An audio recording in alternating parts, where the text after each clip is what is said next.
The doors just came off the building. Something the game has been running from for 22 years finally caught him in broad daylight, and Kendrick Lamar didn't even have to open his mouth to do it. That is the part that should scare every single rapper on this coast, because a man who says nothing has just dismantled a man who cannot stop talking. If you're ready to see how the game walked himself into the deepest hole of his career and how Kendrick Lamar's silence turned into the loudest weapon in hip-hop right now, hit that like button, subscribe, and let's get right into it. Because from Drake to the game to every stage play tough guy sitting on the sidelines, the pretenders are unraveling in real time, and Kendrick is standing on the mountain smiling.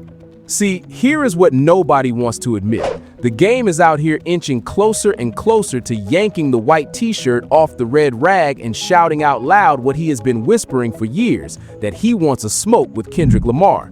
And the wildest part is, Kendrick has not said one syllable back. Not one word, not one bar, not one post, nothing. And it is that exact silence, that same silence that used to bury Drake, that is now dragging the game into the same pit. Because what Kendrick Lamar figured out a long time ago, and what the game somehow never learned in over 2 decades in this industry, is that the loudest man in the room is almost never the one holding the crown. That is a truth Kendrick has been living by since Section 8. The game is still catching up to it in 2026. Truth is, the difference between Kendrick and the game is not talent. Anybody who has followed hip-hop for more than 5 minutes knows the game can rap. That is not the debate. The debate is why one man from Compton became a global monument and the other man from Compton became a walking cautionary tale. And the answer is right there in a clip 50 Cent recorded back in 2005, a clip that is aged into scripture. 50 said the game was a great rapper, but a bad songwriter. He said the game names people for shock value. He said the game has beef with a rapper on Monday and takes pictures with him in the club on Friday. He said the game is inconsistent. That clip was recorded 21 years ago, and everything the game is doing in 2026 is a note-for-note replay of that scouting report. That is not a coincidence. That is a diagnosis, and the man who diagnosed him was standing right next to him inside G-Unit while he was doing it. Now, here's the wildest layer, and this is what breaks people's brains when they finally connected. Kendrick Lamar was standing right next to the game on the day the West Coast handed him the flame. There's footage of it. The game grabbed the microphone and told Kendrick Lamar, "You got the torch. You better run with it because it's yours."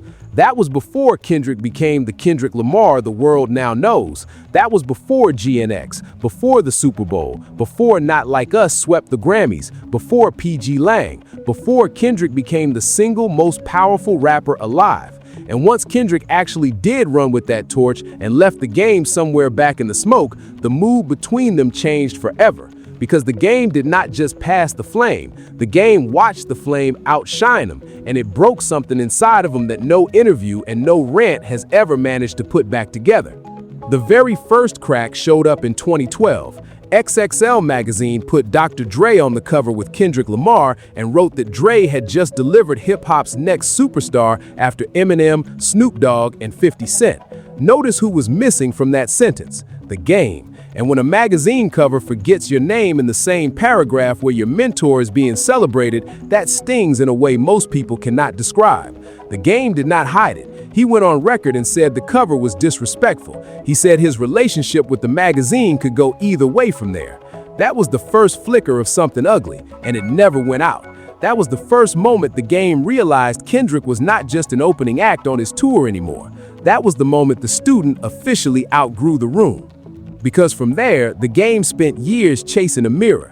He named his second album The Doctor's Advocate, said he was speaking on behalf of Dr. Dre, said the whole project was a love letter to the doctor, and then the album came out with zero Dr. Dre production. Zero.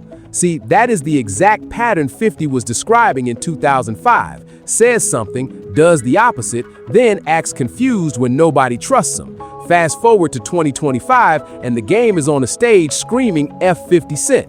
Fast forward to 2026, and the game is on the same kind of stage rapping 50 Cent's verses word for word on Hate It or Love It and How We Do, stopping the entire song to yell at a fan in the crowd for not knowing 50 Cent's bars. Same man, same mouth, 22 years into a career, running 50 Cent karaoke night at his own concert. If that does not tell you everything about why Kendrick Lamar keeps his phone on Do Not Disturb, nothing will. Real talk, this is where the story gets uncomfortable, because for a long time, Kendrick actually looked up to the game. There's a verse on Black Boy Fly, off the Good Kid Mad City Deluxe, where Kendrick raps about being jealous of Jason Taylor. Jason Taylor is the game. Kendrick paints the whole scene. He's a kid in Compton, cutting the lawn, hearing the game's music blasting out of a Buick, watching a tall man hop out of a Harley-Davidson truck with Jordans and a white tank top. And Kendrick admits it out loud. He wanted that. He was jealous. He wanted to be that. So when the game today says he wanted to sign Kendrick before Kendrick was Kendrick, on paper it sounds like a beautiful full circle story, except it's not true, and it's a special kind of tragic to lie about a moment the other man already immortalized on wax. And we do not need to guess. The game himself, in an interview from over a decade ago, said he had doubts about Kendrick early on and told him he needed to drop the K-Dot name if he was ever going to make it. That is not the language of a man who was begging Top Dog to let him sign a genius. That is the language of a man giving a passing note.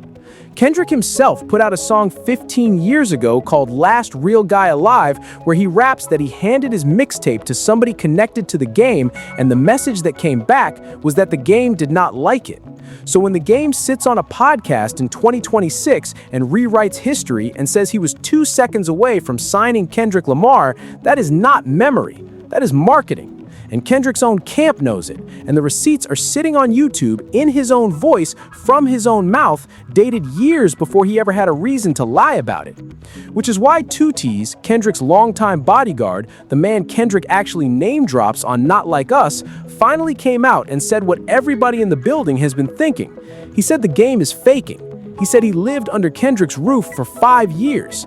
He said Top Dog would tell you exactly what happened, and it is not what the game is selling. And another Day One from the TPAB cover jumped in and said the game lies for clout. Two of the closest people to Kendrick Lamar in the world on the record calling this man out by name. That does not happen when a beef is small. That happens when a beef is finished. That happens when the inner circle has already had the private conversation and reached the private verdict, and now they're simply letting the public catch up. Between us, here's what makes all of this hit different. Kendrick's silence is not laziness, it is not fear, it is not confusion, it is a philosophy. Kendrick Lamar treats his voice like it is a weapon that only fires on his schedule. He does not do Twitter beefs. He does not do stage rants. He does not do subliminal interviews. When Kendrick has something to say, it lands on a record, it goes #1, it dominates the Grammys, and then he disappears again. That is not an accident. That is a system. And it is the exact system the game has never been able to build, which is why after 2 decades in the game, one man is watching the culture bend around him while the other man is refreshing a phone that will never ring. One man moves like a ghost, the other man moves like a man begging the ghost to notice him. Now here's the tangent worth locking in, because this is where the pop-out enters the story. The pop-out was the biggest West Coast event Kendrick Lamar has ever orchestrated. Every era of the coast was on that stage. Dre queued up Not Like Us in front of the world, and the game was nowhere in the building. He was not on the flyer, he was not backstage, he was not in the crowd. He was gone. And when the world asked why, the game gave a 15-minute explanation that touched every excuse except the honest one. And now, more than a year later, the game has invented a brand new story where he claims he chose not to go because he was worried about gang politics kicking off around him. Meanwhile, when a reporter pushed him with the obvious follow-up, "Why didn't you just show up alone?" the game froze. Because there is no answer that survives that question. There is only the truth he still refuses to say out loud, which is that Kendrick did not invite him. And no amount of rewritten backstory can turn a no invite into a personal choice. Because of that, Top Dog himself called into a podcast in real time and finally cleared the air about why Kendrick stopped taking the game's calls. And this is where everything folds together. Top said the exact moment that broke the trust was June 16, 2015.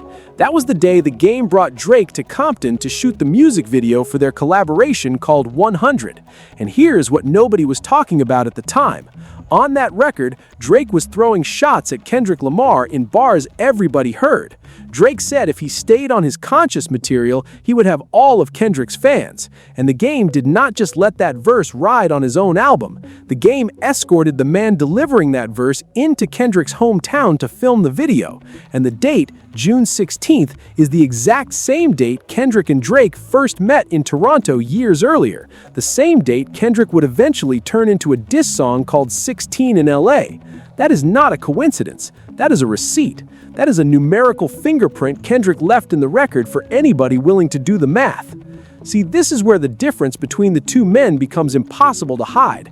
When Kendrick felt disrespected, he wrote Meet the Grams. He wrote Euphoria. He wrote Not Like Us. He put his response in the art. He let the culture judge it. He won a Super Bowl off the back of it. He won 5 Grammys behind it. And then he went silent again. When the Game feels disrespected, he goes on stage. He goes on Instagram. He goes on podcasts. He goes on rants. He changes his profile picture to an OVO diamond. He drops interlude voicemails from Drake on his own albums. He publishes graded reviews of Baby Keem and J. Cole projects.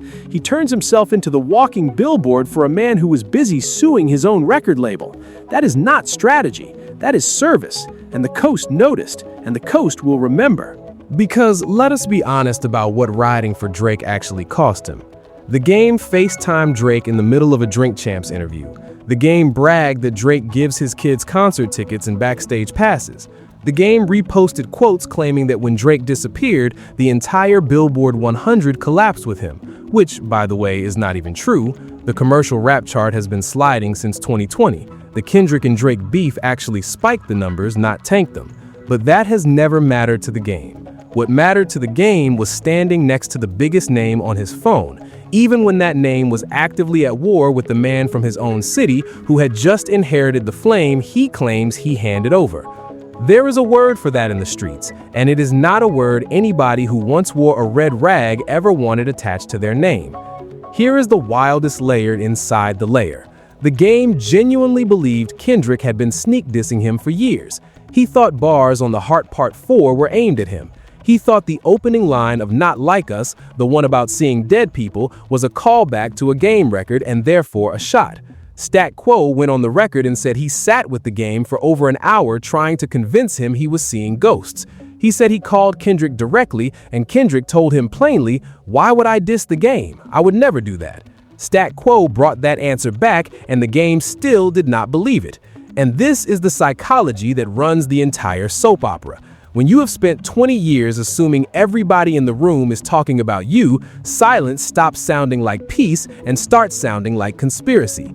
That is a prison, and the Game built it himself, brick by brick, interview by interview, until the walls were too tall to climb out of. Which is why every time Kendrick achieves something historic, the Game gets smaller. Dr. Dre got his star on the Hollywood Walk of Fame, and the Game's name was never mentioned. Dre did the Super Bowl halftime show, and the Game was left out. Dre put together the pop-out DNA and Spirit, and Kendrick built the pop-out itself, and the Game was left out of that too. And every time, the Game does not go quiet. He goes on stage in the middle of a show and screams that he represents LA, that he is West Side Cedar Block Pyru, that he will never turn his back on the coast, that when he dies, you had better say his name where he is from. And the audience hears the words, but the coast hears the desperation. Because the men Kendrick actually keeps close, Dre, Snoop, Top Dog, Mustard, the real architecture of the West, do not need to shout that they belong there. They just are there. The people who need to prove they belong are the ones the room has already quietly moved past. Now, here is what makes 2026 the tipping point. The Game has a new project out with DJ Drama, his first Gangsta Grills tape. And instead of letting the music speak, he's using the promo run to swing at Kendrick again. Every interview becomes an angle. Every clip becomes a subliminal. Every rewrite of history becomes a bullet point. Poetic Flacco did a breakdown defending the Game on the whole 100 situation, and the Game jumped in the comments to hint that he was going to pull the curtain down on the clowns in the circus, which anybody with eyes could translate. He was talking about Kendrick's camp. He was talking about the very people who used to answer his calls. He was warning them from the internet because the phone will not connect anymore. And when you have to threaten a room full of people through a comment section, the room stopped being yours a long time ago. And here is the piece that is going to haunt his legacy if he does not shut this down. Because now the streets are whispering that the game is back in the studio with Drake cooking up a diss record aimed at Kendrick Lamar. Think about how that sounds out loud. A man from Compton in the studio with a man from Toronto working on a song aimed at a man from Compton who just made the entire globe chant "Not Like Us." If that record ever sees daylight, that's the moment the game files his own retirement papers, whether he realizes it or not. Because the coast will not forgive it, the culture will not forgive it, and Kendrick Lamar, who has still not said one word, will not need to. He'll just let the silence do what the silence has always done. Bury the man who could not stop talking. Cover the grave with a Grammy trophy, walk away smiling. Quick tangent worth locking in. Look at what Kendrick is doing while all of this noise plays out. He's dropping snippets with DJ Dahi. He's being reported for a boxing-themed album that might carry Creed and Rocky DNA all through the concept. He has Baby Keem locked in. He has a brand new PG Lang signee named Amani, whose debut album is called Paper Cut, which, if you were paying attention on Squabble Up, Kendrick predicted 2 years ago on a bar about paper cuts. That's the level of storyteller you're watching. Kendrick is writing sentences today that come true 2 albums later. Meanwhile, the game is out here holding grudges over a magazine cover from 2012. That's not a rivalry. That's a mismatch. That's a chess grandmaster playing a man who is still trying to remember which way the horse moves. Real talk, the saddest part of all of this is that the game did not have to end up here. His catalog from 2005 to 2015 is genuinely one of the strongest runs in modern West Coast rap. The documentary is a classic. Doctor's Advocate is a classic. LAX has moments. The Red album is where he introduced most of the world to Kendrick Lamar in the first place, On the City, a song a lot of us remember as our very first taste of what Kendrick was capable of. That is a real contribution to the coast. Nobody is trying to erase it, but contribution is not the same as coronation. Contribution earns you a chapter. It does not earn you the throne. And the game has spent the last 5 years trying to argue his way onto a throne he already surrendered on stage when he told Kendrick Lamar the flame was his. You cannot hand somebody a torch and then act insulted when the fire spreads past your reach. Here is the wildest layer of the whole thing. The advice the world is trying to give the game right now, that he should stop talking, stay off the internet, put it in the music, handle beefs behind closed doors, that exact advice is the same advice 50 Cent tried to give him in 2005, 21 years ago. The lecture is not new. The lecture is old enough to vote. And the game still has not opened the envelope, which is why Kendrick Lamar does not have to swing on him, which is why Dr. Dre does not have to answer him, which is why Top Dog only shows up on a podcast to close the case and log off. Because when you have already told a man the truth in 2005 and he is still bleeding in public in 2026, there is nothing left to say. There is only silence. And silence in Kendrick Lamar's hands is a scalpel. In the game's hands, silence is the one tool he was never taught how to use. Between us, that is why this moment feels bigger than a normal beef. This is not Kendrick versus Drake. This is not Kendrick versus the game. This is Kendrick Lamar versus every version of hip-hop that thought volume was the same thing as value. Every rapper who thought a podcast quote could substitute for a hit record. Every rapper who thought being seen next to the right name was the same as being respected on your own name. Kendrick is quietly executing all of them at once, and the game just happens to be the loudest example standing on the platform. He is the case study. He is the exhibit. He is what happens when a rapper spends more time defending his legacy than adding to it. So where does this end? Honestly, it ends the way it started, with Kendrick saying nothing, because the moment Kendrick Lamar answers the game on wax is the moment the game gets exactly what he's been begging for, which is relevance by proximity. And that is the one thing Kendrick will not hand him. Instead, Kendrick will drop How to Pray with Dahi. Kendrick will roll out this boxing album that the industry is already whispering will reset the culture. Kendrick will keep PG Lang moving. Kendrick will keep smiling in the videos while the whole rap game screams around him. And the game will keep going on stages, keep going on podcasts, keep going on Instagram, keep waiting for a phone call that Top Dog already told the world is not coming. That is the ending. That is the whole picture. One man ascending in quiet, one man drowning in his own volume. If you rode with me all the way down here, respect. You are the reason this channel breathes. Drop me a comment and tell me your read on this. Do you think Kendrick eventually addresses the game on a record, or does he keep the silence forever and let Top Dog and 2T's do all the talking? Do you think a Drake and Game diss track actually drops? And if it does the game survive the Coast's reaction? And do you think, deep down, the game finally hears the advice 50 Cent gave him in 2005? Or does he take this pattern all the way to the end? Tell me everything in the comments. I read every one of them. And if you want to see what Kendrick has cooking on this boxing album, the reported concept, the Coogler connection, the Creed DNA, and why insiders are already calling it the most powerful statement of his career, check the video on your end screen right now. The gates just opened. The rest of the coast is about to find out what silence really sounds like.